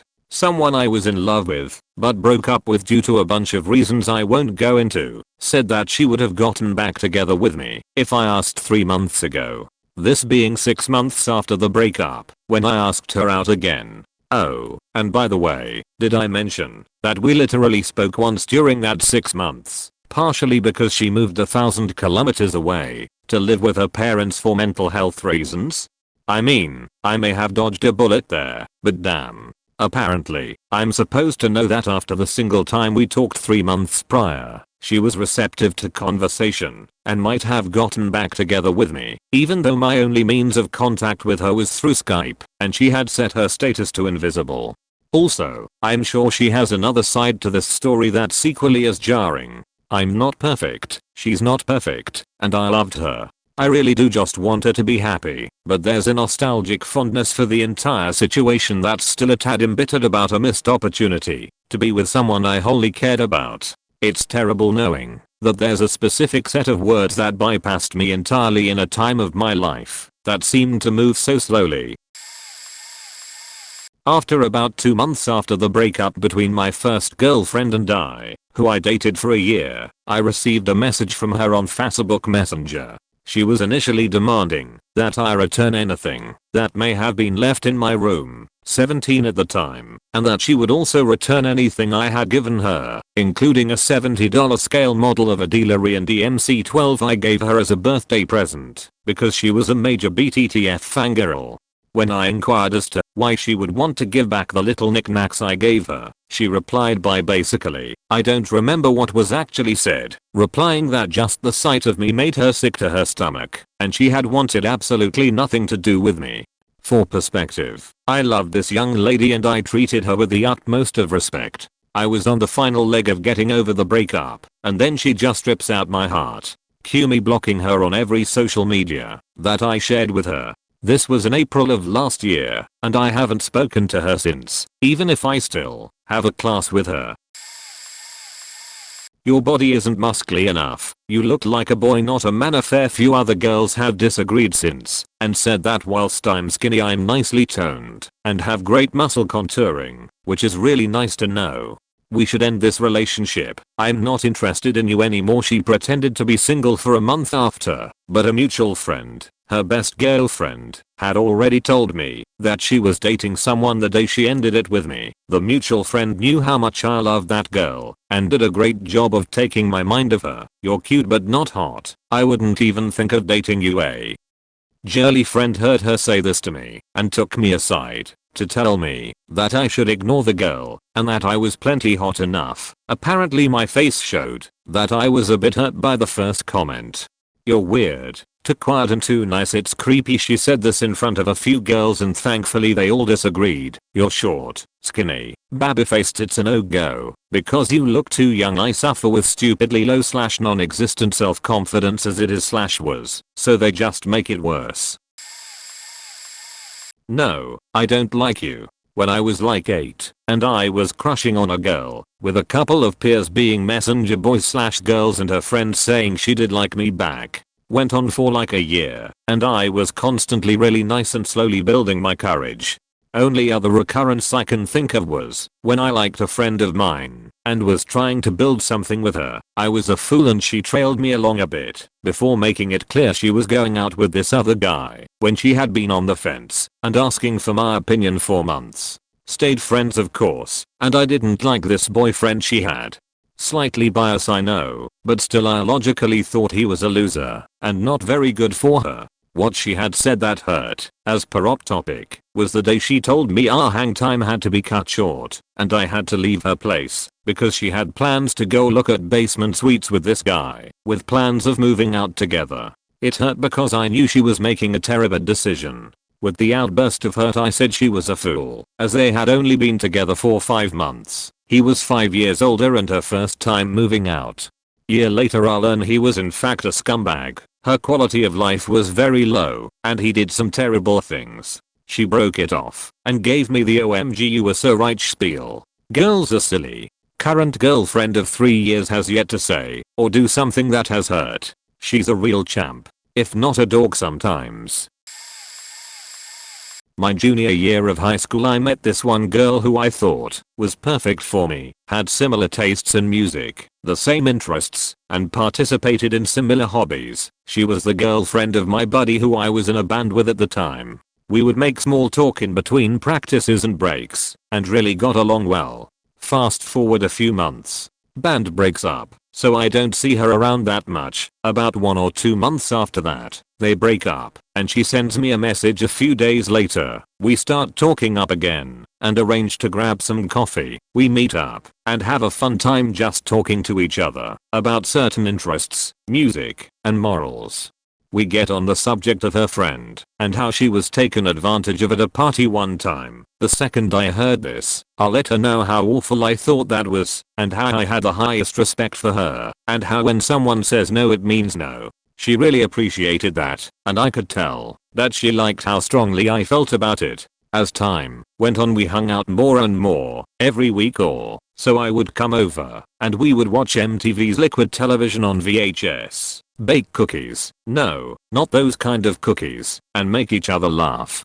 I never made a move on her. After a month of us hanging out, I told her that I really liked her and was wondering if she would like to start a relationship with me. Her response was that eventually yes, she disliked me a lot, but after her recent breakup she wasn't emotionally ready just yet. I was happy to hear that and told her that if she ever needs someone to talk to, I would be there for her. After another month or 2 of us hanging out we arranged to grab some pizza. I paid for everything and always was a gentleman to her. When we got to her place we hung out for a little longer, but then I need to start heading home. So I said we said our goodbyes and thanked each other for another fun time. In the awkward silence by the door I decided that I should go for it and kiss her. What's that could happen? The most she can say is no, so I leaned in and closed my eyes. She leaned in too, but assumed I was giving her a hug. She saw that I was getting closer to her lips and backed up. I noticed this as well, and did the same, apologizing multiple times over. She said not to worry about it, and that it was fine, but I still couldn't help but feel that there was a huge awkward elephant in the house. So I hugged her goodbye, left, and just felt awful. After a few weeks, I go on vacation with my family to the beach. And didn't say a single word to her since then. Imagine my surprise when all of a sudden I get a long text message from her saying that she doesn't want anything to do with me anymore, that I made her uncomfortable, and that I forced myself on her, betraying her trust in me and ruining what friendship we had. I was heartbroken. I tried to reason with her and tell her that I had nothing but care and respect for her, that this was totally out of left field, and I feel terrible and sorry. I went back to the hotel and didn't talk to anyone. I get back to school and try to make small talk with her like we did before. But every time I got within arm's length she dashed away, as if I was some scary predator who scarred her for life. The next day I get called into the counselor's office wondering what in the world I'm in here for. Counselor comes in and tell me that it's about her and that she doesn't feel safe around me. The counselor tells me that the best thing to do is just stay away from her completely. I comply 100% and haven't spoke a word to her since. TLDR, I meet what I thought was the perfect girl in high school. We hit it off great for about 4 months. I try to kiss her once. She rejects it. I calmly say goodbye, smile, and leave. A few weeks later she texts me saying she wants nothing to do with me and that I forced myself upon her and took advantage of her. She then later takes it to school counselor saying I'm a threat to her because I wanted to talk to her about her text. 2 stories. Got, you are so obese. I was on the way back on a school trip in the 8th grade. A very popular and generally very nice girl sitting in the seat in front of me turned around and says it and then turns back. We hadn't interacted at all that day. I occasionally chatted with her in class, but not often. It hurt so much because she was, and continued to be, such an uplifting and nice person. I never heard her say another mean thing to anyone, ever.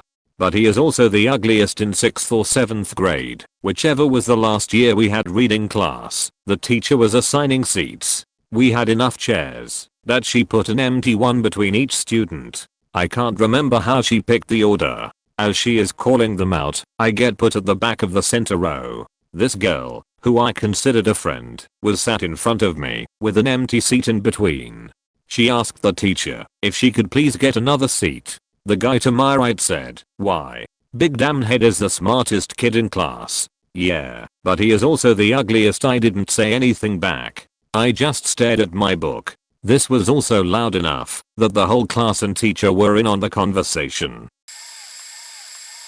This is what my ex-girlfriend said when we were fighting after our breakup. "You're so funny. You preach all this stuff about Christianity and go on about all the people in your life that aren't living according to your moral standards. You judge and condemn them from this little sphere of perfection that you live within and believe others should strive to attain. And yet, I almost want to laugh when I look at the living contradiction that you are. In a sense, you are exactly what you hate and look down upon, despite the irony that you believe yourself to live on a pedestal above others. You are not above others' will, and you have no right to judge in the way that you do. You quote Bible verses every time you talk, but I only ever see them applied when they better your standpoint. After allowing you to come on the Liberty trip, you did not thank me. You were just glad that I decided to stop being wrong. In the end, you treated the trip as if it were yours, and you were a total ass to me. Do you know why you did this to me? Even though I was choosing to put you before any of my personal desires throughout the whole ordeal. It's because you already thought you were better than me, and what right would I ever have to stop you from coming on my own trip, or treating it as such? You do realize the ridiculous reason why you're mad at me, right? And why you unfriended me on Facebook? It's literally for no reason more than the fact that I quite respectfully broke up with you. After all, what right would I have to do that, since you are so much better than me? Do you not at all see that you are living exactly as someone you would condemn? You are so self-righteous and go on and on about your faith, but at the end of the day you just aren't living it.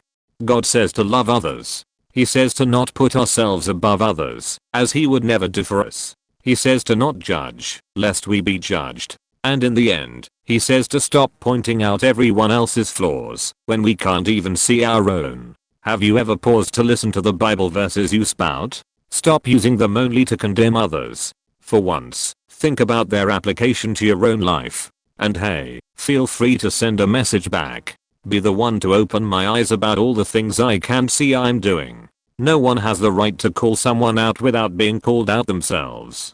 I did deserve a majority of it in hindsight, but it really hurt nonetheless. She was very depressed while we are dating without my knowledge as well. There's a lot of context needed though. On top of that, she's dating my best friend now.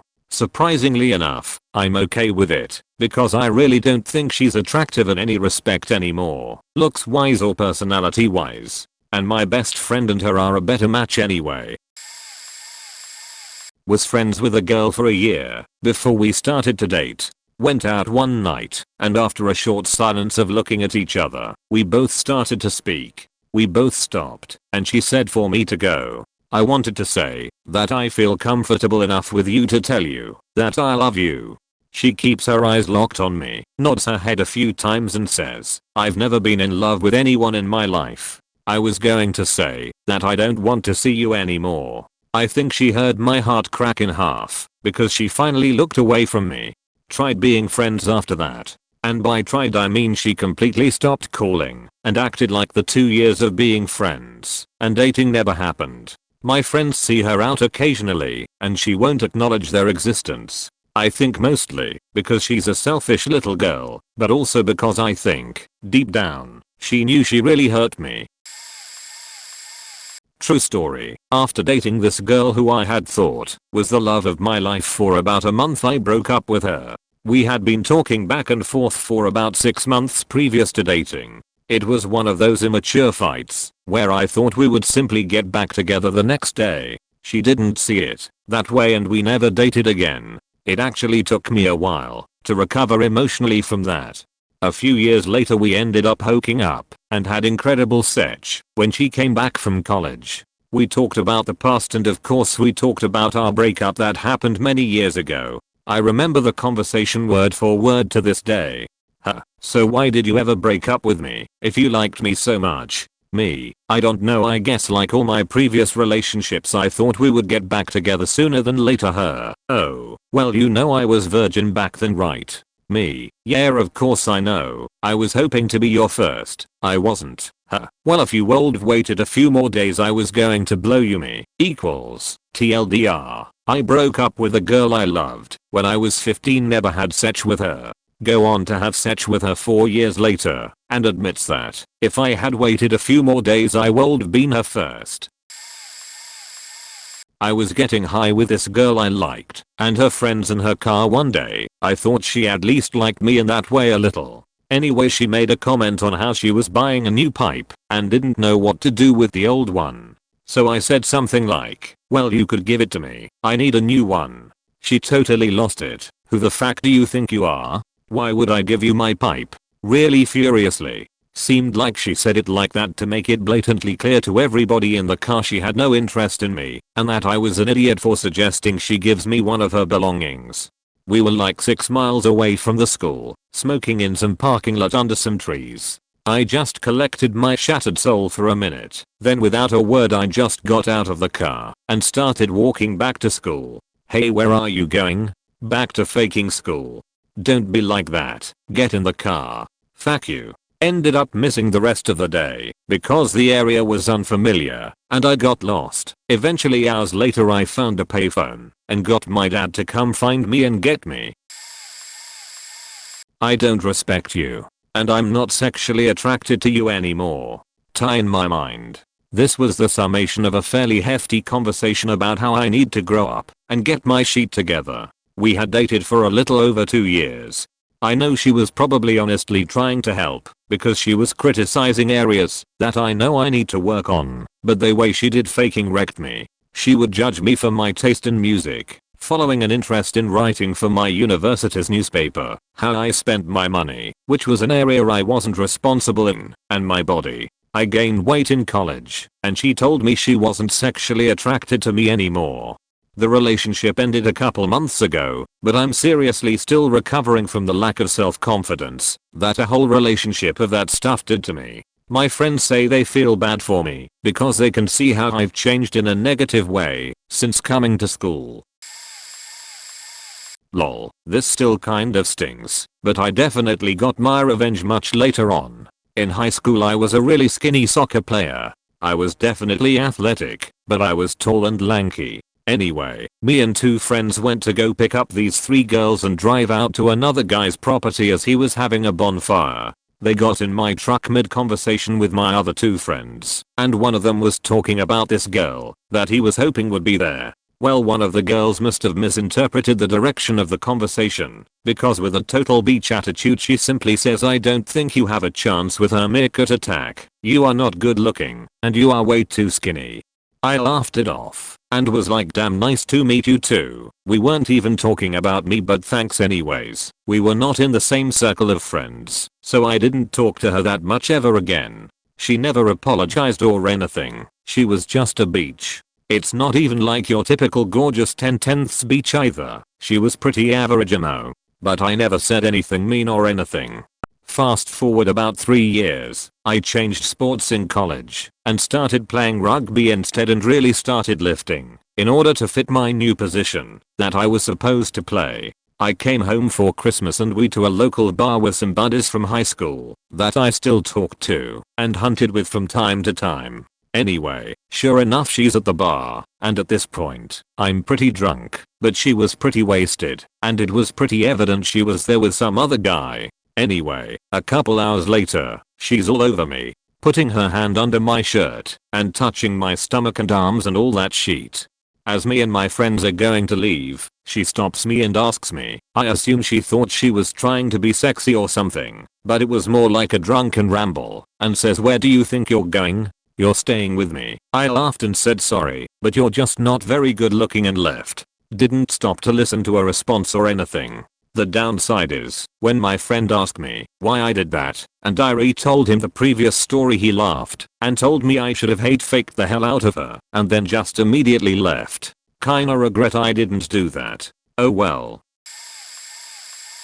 Nothing romantic about this one, she said. No one likes you, and you have no friends. That actually wasn't the hurtful part. I was in middle school at the time, and it was a common turn of phrase for anyone in my class. The kicker was when she said, actually, now that I think about it, I really don't think anyone likes you. Do you even have friends? It hurt a ton, but I also credit it as one of the most helpful things anyone has ever said to me. Because she was right. Nobody liked me, and I had no friends. I was arrogant, abrasive, annoying. There was a whole laundry list of bad stuff that I did. After that painful comment, it encouraged me to start being a better person. I turned my life around, focused on humility, tried to be friendlier to people, and eventually managed to mitigate the nasty reputation I'd earned and be someone different in high school. I still struggle with not being a jerk sometimes. I think everyone does. But to this day, I think the most useful thing anyone ever said is still, no one likes you, and you have no friends. My relationship with my partner was falling apart due to a dysfunctional sex life. I had a problem lasting, if you will, and she also had some issues of her own which basically negated any kind of foreplay from our relationship. I could never hold that against her, and I still don't, as it was not her fault in any way, but it's important to note as it made this situation all that more difficult to work through.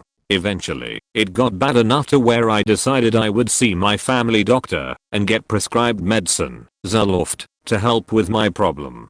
When I returned to the city where my partner and I lived, it seemed as though she began to entirely boycott our sexual relations. This is where the whole most painful thing ever said to me occurred. When I confronted my partner with the issue, she agreed, yes, I am boycotting sex with you. I was just waiting for the pills to start to work. At the time, I was furious because, if you know anything about the ejaculatory patterns of men, which we both did, you know that two of the most common ways to build sexual stamina are through relaxation during sex, and also just having a lot of sex. The mentality behind this statement effectively worked against both premises, and it also dealt a severe blow to my self-confidence and self-esteem.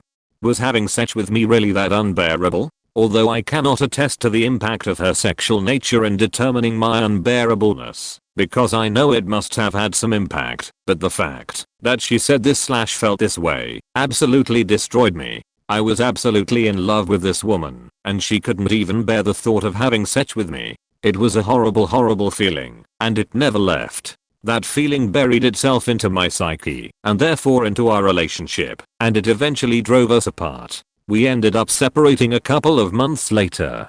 For the record, I do not blame my estranged partner for any of this, as she had issues of her own which were a driving force of her behavior. But the main thing I want you all to take is this: if you and your partner are experiencing any kind of major turbulence caused by sexual dysfunction, I urge you to please seek a form of counseling. And most of all, please try to be as considerate as possible when dealing with and talking about these issues, as many of us, if not most, are highly sensitive about our sexuality, and as you can see from my story, a few ill-spoken words in that regard can do a lot of damage to a relationship. Thanks for reading. When I was in the 5th grade, I had an enormous crush on a girl in my class. As it were, word got out to my friends firstly, and eventually to her friends. However, not to her. This was not initially apparent to me, so when her friends came to me telling me they had told her, and she had responded positively to it, I was ecstatic. Never had I imagined she would even notice me, let alone want to be my girlfriend. Needless to say, it absolutely made my day. I was telling all my friends about it, and they were all pretty damn excited for me. It felt great. Later that day, while we were arriving to our final class period, she had apparently been told about it all. She walked up to me. The classroom is now full and everyone is expecting us to get together. Not the case. She, in front of all our classmates, thought it would be a great idea to reject me, loud enough so everyone could hear her. She said something along the lines of, "Mind you, we were 5th graders, you think I like you? I don't like you at all." I don't want to be your girlfriend now or ever. She proceeded to walk to her seat as I sat in mine, feeling everyone's eyes still on me. I felt so embarrassed, and I couldn't help it. I started to feel the tears rolling down my face. I tried to hide it, but no such luck. I can't remember if I've had worse told to me after that from other girls, but for damn sure that is the moment that I remember best. It was the first time I opened up about a girl, and the way she put me down was just terrible. I was dating a girl that had some very strong insecurities and had been projecting them into our relationship and projecting her previous bad boyfriends onto me. She found the negative in any and everything. It was getting ridiculous, but when you think you are in love and are on the inside looking out some shit you just can't see, suggestion listens to your best friend. Anyways, we had been struggling with these insecurities and arguing on and off, mostly on, for some time. So I wanted to give her something very personal for Christmas to see if she could see that I wasn't like the other assholes she had dated, by her definition, and that our relationship wasn't shit. She had always talked about this place she used to visit when she lived just outside of Philly, Tyler State Park. We had visited there once, and I had taken some pictures of the place while we were there. So I decided to do something really cool. I bought an antique window pane from a salvage yard, sanded it down by hand, and cleaned it up. Then I went to Kinko's and printed out some scenic pictures from our trip and blew them up to the size of the window pane. I added some velcro to the pane and the pictures to fasten the pictures to the window pane, and I also added some hangers to the window pane. Boom. You had a window to a place she loved to visit hanging on a wall, like it was just outside the window. The pictures were interchangeable, and I also put 2 sets of hangers on the window pane so that it could be hung landscape or portrait. I gave it to her and told her this is something that's special to me because it's special to you. It's also something that can grow with us because as we travel together through life and visit new places we can hang new pictures of our special places in it. She asked where I got the window pane from, to which I replied I got it at a salvage yard. Her immediate response was great. You got it at a junkyard. That's what you think of our relationship. That was the last straw for me. TLDR. Some people just want to see the world burn, and there's nothing you can do about it. Let them burn their own world, not yours. Over the course of the last several months of our relationship, nobody likes people like you. Normal people don't think / talk / etc like you. Fortunately I like you, because I don't think anyone else would. This was combined with several self-destructive behaviors on her part, which were somehow my fault, and constant accusations that anything that didn't go her way was some slight against her. You don't care / nobody cares about me, etc. Finally had 2 of my friends, and one of hers, call me out and say she was treating me like shit and she didn't deserve the patience I was showing her. They were not aware of what she'd been saying at that point, just her actions. So I broke it off. Last exchange between the 2 of us: whatever. Enjoy being alone for the rest of your life, asshole me. I'll be honest, it'll be better than this has been. Unfortunate, because when it was good, it was very good. But those last few months, man. I wish I could say that my response meant I shrugged it off, but that's not the case. The fallout shattered me. It's been over a year and a big move since this has all happened, and I've only just recently managed to pick the pieces up to the point that I've tried dating again. It's going to take the right girl to help with some of the trust bits, but at least as far as my life is concerned, I feel like things are coming back together.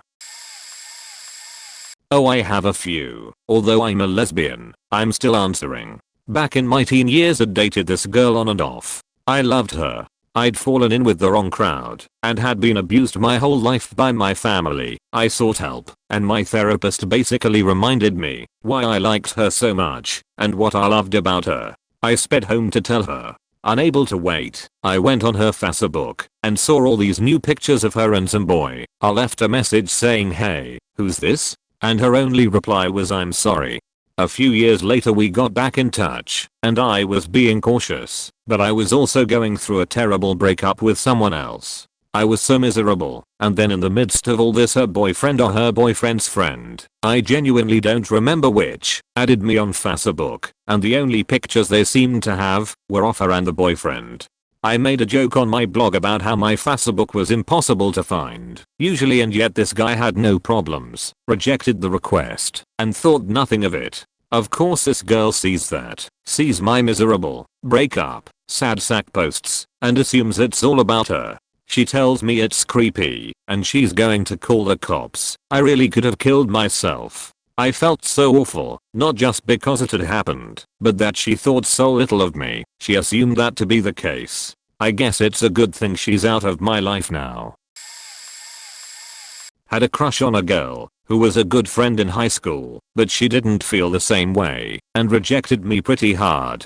She was one of my best friends and she cut me off, like the Got I song, like I was nothing to her. Over the next summer I just flat hated her. I was so heartbroken and pissed off that I didn't even want to hear her name.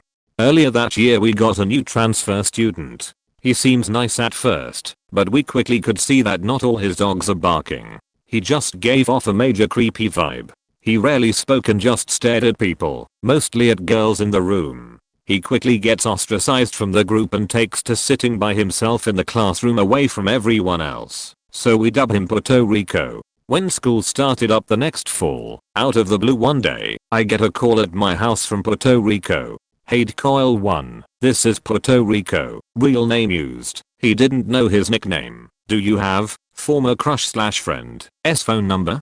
I didn't, and even if I did I didn't feel right giving it to him. He never talked to her, ever, and given his behavior, and because she had a run-in with a stalker before, some red flags went up. I said I didn't, and he hung up. The next day, when talking to a mutual friend whom I'll name Chad, he said that he too had gotten a phone call from Puerto Rico. I was still pissed at her, and I was trying so hard to avoid her, but I decided that as much as I didn't want to talk to her I probably should warn her. I walked to her locker during a break between class, and caught her and her friend just as they were walking away. I said, hey, you'll never believe this, but Puerto Rico called me yesterday asking for your phone number, and I think that. Oh bullshit Coil 1, you're such a liar. You probably talked to Chad and heard his story, so now you're just making that up to talk to me. I can't believe you would. At that point, her friend grabbed her by the arm and dragged her away. I just stood there in shock, processing what she said and wondering what the fuck she just accused me of. Even though I was telling her the truth, it just stung that she would think so of me as to make up something just to talk to her.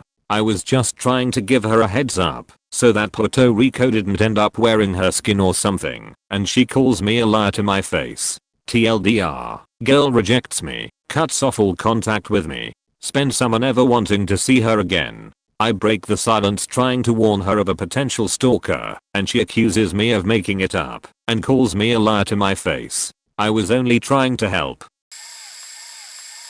I'm the girl in this scenario. Knew it guy at work, and I'd flirt with each other almost from his first day. I'm married, he has a girlfriend. We start Skyping at work, just talking about work stress and our shared love of music. He would sometimes come to my desk just to hang out. Sometimes I'd pop by his office just to say hi. We seem to really enjoy hanging out/chatting, etc. Things are going fine.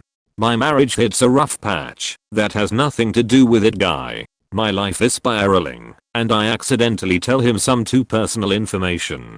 Recover from the awkwardness and we start chatting and hanging out more after that. Another month or so passes and I get up the courage, go to his office, and invite him to lunch. He's a real gentleman, let me down easy explaining that he has a girlfriend. This is the moment where I learn that I have douche tendencies. I didn't mean it that way. I'm married. I'm just gonna go. He hung his head just before I walked out of his office. Actively avoided me. Didn't talk to me for 2 weeks until a work issue forced him to, and I made sure to look him in the eye during that moment, trying to apologize with a look on my face. I could feel his anger toward me. Now, we are back to hallway pleasantries, but it isn't the same. I truly want to apologize to him for my reaction. He was right, I did mean it that way. And he was right to turn me down. I've been attracted to him since the moment we were introduced. I'm not a hoe, a slut, or the type of woman to step on someone else's happiness. The friendship we developed is precious to me, and if platonic friendship is all I can have with him, then yes please, thank you, that is what I want. This is exactly what I'd like to say to him, but I'll only have this conversation when I can finally get him alone, face to face. I will not send this message in an email or him. I need for him to see the expression on my face and hear the sincerity in my voice. I want my friend back. There are a lot of Asian, majority Chinese, that go to my school. They mostly speak in Mandarin in the hopes that people like me won't understand as I'm from Hong Kong and know a dialect of the language. Once I saw two girls talking to each other and pointing at me, and I realized that they were in the same class as me. I didn't really bother to notice because I was busy keeping my stomach in check because of my anxiety issues with an upcoming exam deemed to be the impossible test by the professor and past students. Well, they get up and are walking by, and I heard one ask the other if I was attractive, to which the other responded with maybe. I smirked, but it soon turned into a neutral face when one of them told the other that no one wants to go out with a stupid and broke Asian like me. I wouldn't be mad about the stupid part because that organic chemical class was murder. The broke Asian part is what got me. I'm not broke. I have some income coming in, but I don't have anything near what others have: luxury car, expensive tech, fashion, etc. I don't mind if I'm not bright enough to tackle the beast that is organic chemical, but saying that I won't be able to meet any girl based on how rich I look is just crushing. So I knew this chick in high school. We dated all of 2 weeks before her mom said she had to focus on school and not boys. They were pretty overbearing and protective. We stayed friends, went on occasional dates as friends, but there was always something more there. Others would see us and always assume we were together with how we acted. Fast forward a few years. She's on her second year of college and parents are being way more liberal. Worked in a strip mall. I'm 2 stores down. We see each other all the time after not really talking for a year. So I casually suggest we catch up. Go out. To my surprise, she agrees. We go to the movies. Little hand holding, all is well. Drop her off, she kisses my cheek. Second date is dinner at a Applebee's with a few others she works with. People are saying we look like a cute couple and she doesn't correct them. Drop her off, same deal but a little more lingering. Then she drops off the face of the earth for a week.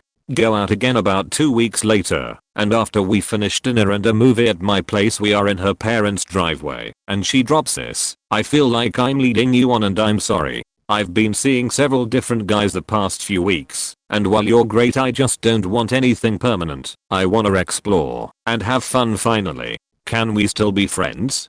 Haven't talked to her since that night, unless it was a formal hey when I ran into her. Kept her on Facebook though. She was in a relationship for a while, then it ended, and hasn't been listed in one since. That ended like 3 years ago. Meantime I moved on and now live with my girlfriend in our place, but it messed me up for a while. I went to high school in Hawaii. Before anyone says how cool. No, it really wasn't. There's a lot about Hawaii that makes it a difficult place to live in, but that's not the story. I'm fair-skinned and tall. Because I grew fast. I was rake thin. Because I'm fair-skinned in a place that largely has mixed ancestry, and those that are Caucasian can actually tan where I could not. I looked really pale. I'm not that pale-skinned, really, but in comparison I looked almost sickly pale. So, a lot of people assumed I was on drugs. As in, when a woman from the local drug rehab clinic came to give a presentation in my class, she came in to sit down next to me and kept hinting she was waiting for me to ask about the program.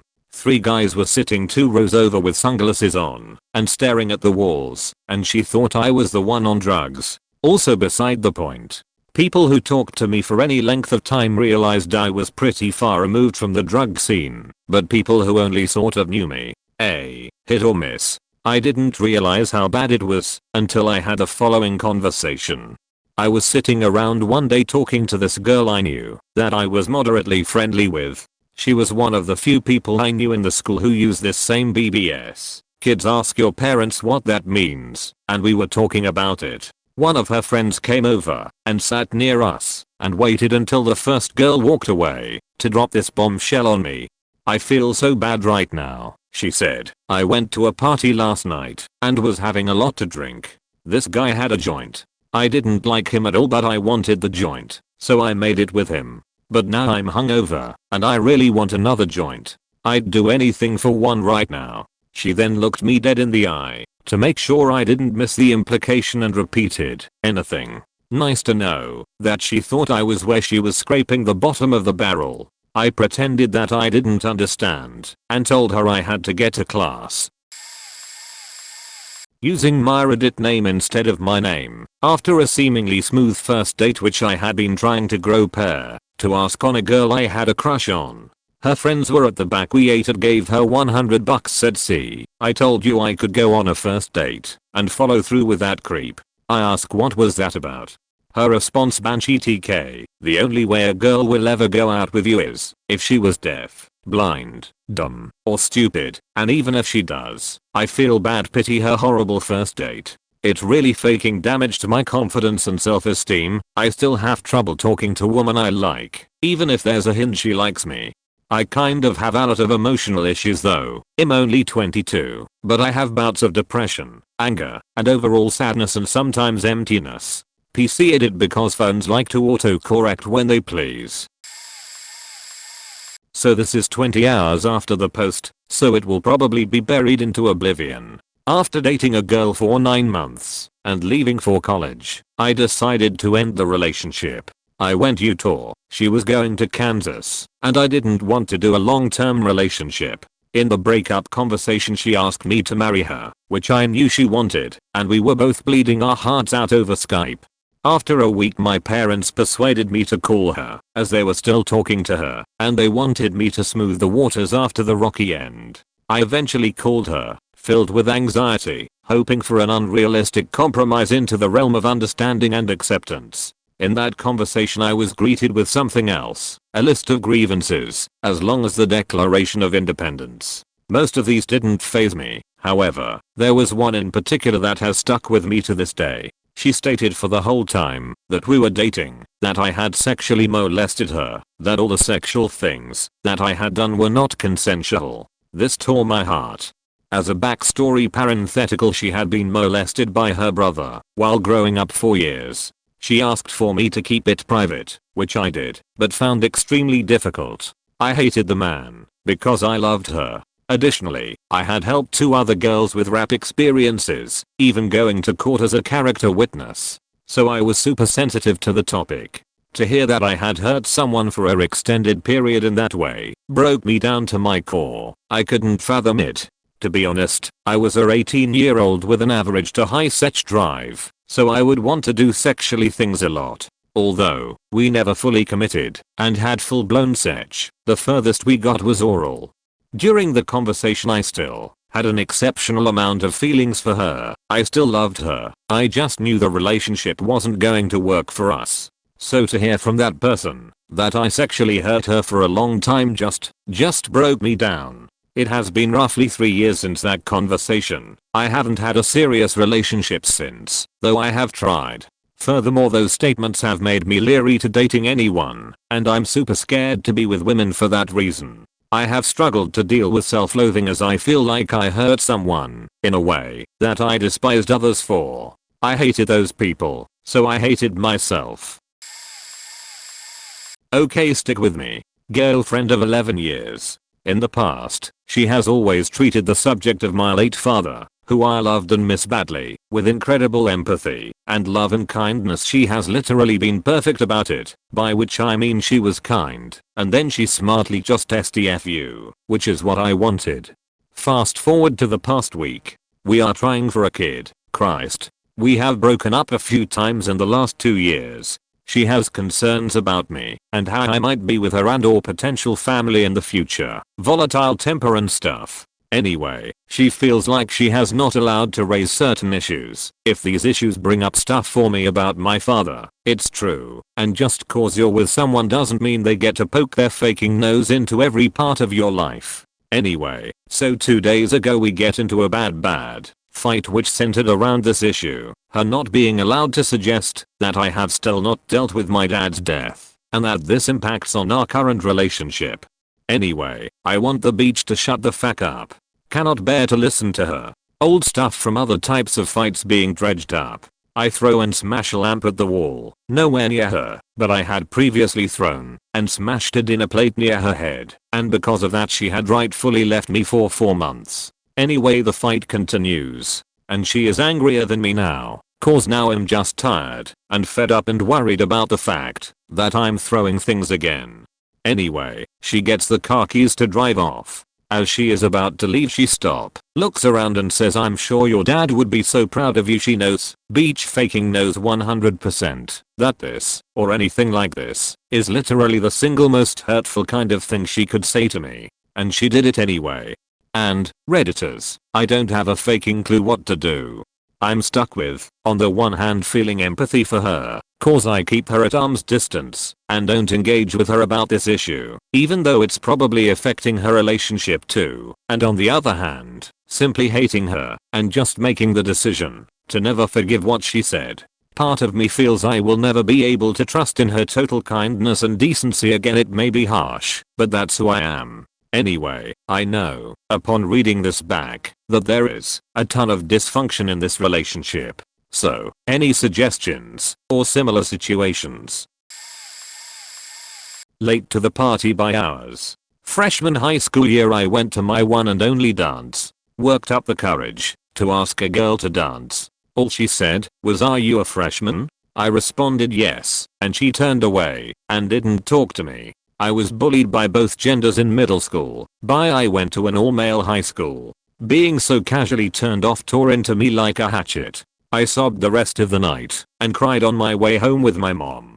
Apparently my brother also made fun of me during my high school years to keep me tough against the bullies. My social skills are broken and I have anger problems. I don't go outside anymore except to go work at apps. I can make social conversation, but I don't trust people at all. All my relationships are on the surface because I'm afraid of being hurt. Going to talk to someone won't help. I'm just consigned to living my life alone because I can't trust people to be kind, and the fact that I'm not used to social interaction.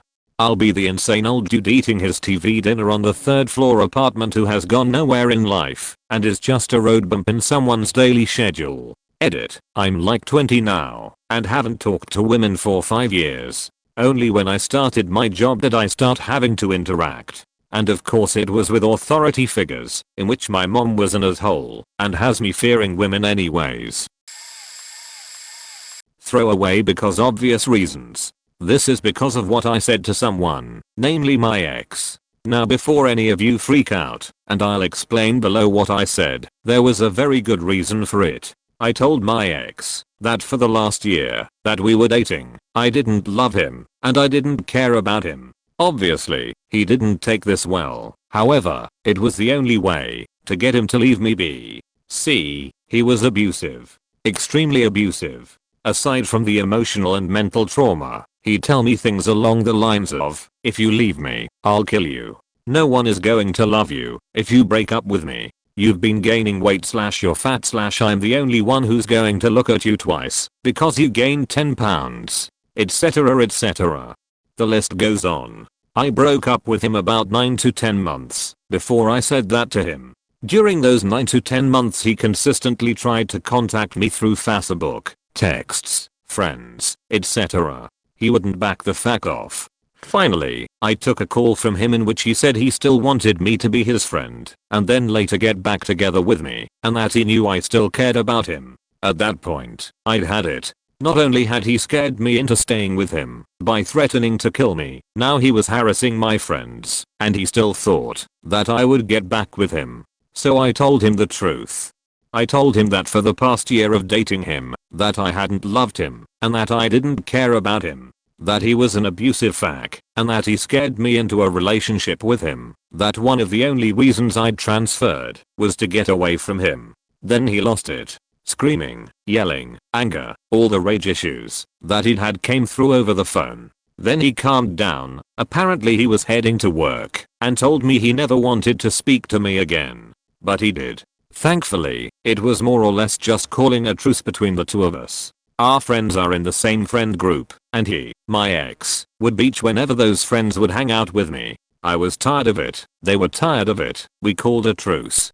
Last time I saw him was at the birthday party of one of our best friends, and I brought along my current boyfriend, who is now friends with all of them excluding my ex. He was fine, though I still just avoided him and stayed with my boyfriend for the most part. So that's my story. Judge me as a beach if you want, but I think in the case of you fearing for your life, it's justified. TLDR, abusive ex-boyfriend threatens to kill me and then later wants to be friends. I tell him I didn't love him or care for him for the final year of our relationship. A girl who was engaged to be married to some guy she hardly knew, most likely primarily to get a green card, who was serving in Iraq or something, asked me out at work. We used to work together. At first I did not know she was engaged, but when I found out she played it off like she just wanted to go out with me as friends. I was really upset at this, because I took her offer as a romantic kind of thing. I told her I don't want to get involved with her as friends, because I have feelings for her, and in the end it's just going to break my heart. She convinced me to go out anyway, and after a few dates we started making out and almost faking. One day we were about to fuck, and she stops me, right before I stick my thing in. She starts crying, and tells me she can't keep doing this. She then says that she likes me on some level, but that I could never compare to her fiancé.